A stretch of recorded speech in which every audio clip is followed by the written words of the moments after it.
નમસ્તે દોસ્તો, ચાલો આજે એક મજાની ગેમ રમીએ. આપણો દોસ્ત છે ને મીકુ ઉંદર એ ક્યાંક સંતાઈ ગયો છે અને એ બહુ જ હોશિયાર છે. તો શું તમે એને શોધવામાં મદદ કરશો? ચાલો ત્યારે શરૂ કરીએ. વિચારો તો મીકુ ક્યાં સંતાયો હશે. આ તો એક મસ્ત ચેલેન્જ જેવું છે, નહીં? પણ ચિંતા ના કરતા હો, આપણે બધા સાથે મળીને એને શોધી જ કાઢીશું, પક્કું. ઓકે, મારી જાસૂસ ટીમ તૈયાર છે. જો આપણે મીકુને શોધવો હોય તો આપણને કેટલાક ખાસ જાદુઈ શબ્દોની જરૂર પડશે. આ શબ્દો આપણને કહેશે કે ક્યાં જોવાનું છે. તો આપણો પહેલો જાદુઈ શબ્દ છે એન. અરે વાહ, મળી ગયો. જુઓ તો ખરા, શાબાશ ટીમ. મીકુ તો બોક્સની અંદર છે. તો યાદ રાખજો, જ્યારે પણ કોઈ વસ્તુ બીજી વસ્તુની અંદર હોય ને ત્યારે આપણે કહીએ છીએ ઇન, એટલે કે મીકુ બોક્સની ઇન છે. તો આ ઇનનો મતલબ શું? એકદમ સહેલું છે. એનો મતલબ થાય છે માં અથવા અંદર.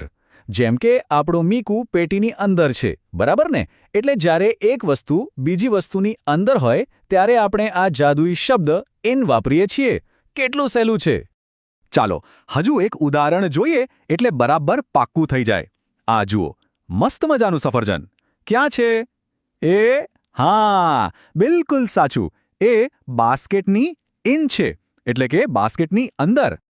અરે, આ મીકુ તો બહુ જ મસ્તીખોર છે. જુઓ, ફરીથી ક્યાંક જતો રહ્યો. પણ વાંધો નહીં, આપણી પાસે એને શોધવા માટે બીજો જાદુઈ શબ્દ પણ છે. અને એ શબ્દ છે ઓન. અને આપણે એને શોધી પણ લીધો. જુઓ ત્યાં, મીકુ ટેબલની ઉપર બેઠો છે. તો જ્યારે કોઈ વસ્તુ બીજી કોઈ વસ્તુની ઉપર હોય ત્યારે આપણે કહીએ ઓન.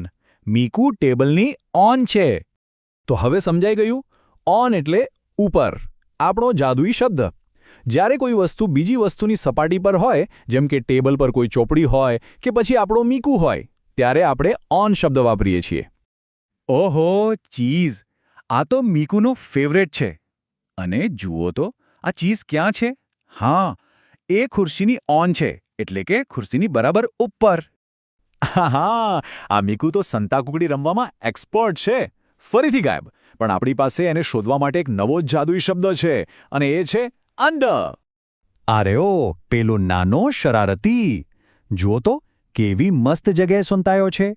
મીકુ ખુરશીની નીચે છે. તો જ્યારે કોઈ વસ્તુ બીજી વસ્તુની નીચે હોય ત્યારે આપણે કહીએ છીએ કે તે અંડર છે. એટલે અંડરનો સીધો મતલબ છે નીચે. આપણે હમણાં ઓન શીખ્યા ને, આ બસ એનાથી એકદમ ઊંધું છે. કોઈ વસ્તુ ઉપર હોય તો ઓન અને નીચે હોય તો અંડર. આ તો જોરદાર છે! અહીંયા આપણને બંને શબ્દોનો ફરક એકદમ સાફ સાફ દેખાય છે. જુઓ, જ્યારે મીકુ ખુરશીની ઉપર છે ત્યારે આપણે કહીશું ઓન, અને જ્યારે એ ખુરશીની નીચે છે ત્યારે આપણે કહીશું અંડર. ઉપર એટલે ઓન અને નીચે એટલે અંડર. સમજાઈ ગયું ને? ચાલો દોસ્તો, હવે બસ છેલ્લો પડાવ. આપણી પાસે છેલ્લો જાદુઈ શબ્દ છે. અને હું એક હિન્ટ આપું. મીકુ અત્યારે એની ફેવરેટ ખાવાની વસ્તુની એકદમ પાસે છે. આપણો છેલ્લો શબ્દ છે નિયર. મને ખબર જ હતી, મીકુ ચીઝથી વધારે દૂર ના રહી શકે. જુઓ, એ ચીઝની નિયર છે. એટલે કે જ્યારે કોઈ વસ્તુ બહુ દૂર ના હોય, એકદમ પાસે હોય, ત્યારે એને નિયર કહેવાય. તો નિયર એટલે પાસે અથવા નજીક. બસ આટલું જ યાદ રાખવાનું છે. જે વસ્તુ બહુ દૂર નથી એ નિયર છે. અને પેલું બોક્સ યાદ છે જેમાં મીકુ સૌથી પહેલા સંતાયો હતો? હા, એ બોક્સ પણ ટેબલની નિયર છે. બહુ દૂર નથી, બસ એની નજીક જ છે. વાહ, આપણે કરી બતાવ્યું. આપણે 4 જાદુઈ શબ્દો શીખી લીધા. ઇન, ઓન, અંડર અને નિયર. તો હવે શું એક નાનકડી ગેમ માટે તૈયાર છો?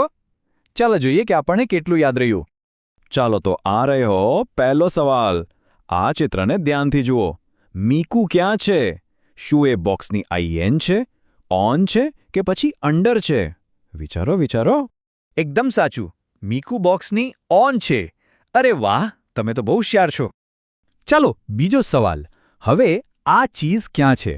શું એ ટેબલની નિયર છે, ઇન છે કે પછી અંડર છે? જબરદસ્ત! ફરીથી સાચો જવાબ. ચીઝ ટેબલની અંડર છે. તમે તો આ રમતમાં માસ્ટર બની ગયા. સારું, હવે આ છેલ્લો સવાલ. આ સફરજન ક્યાં છે?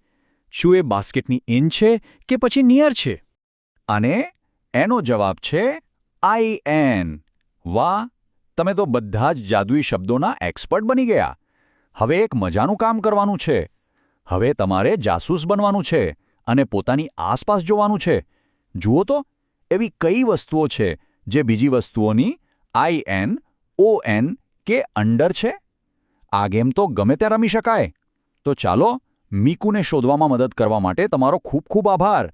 ફરી મળીશું એક નવા એડવેન્ચરમાં.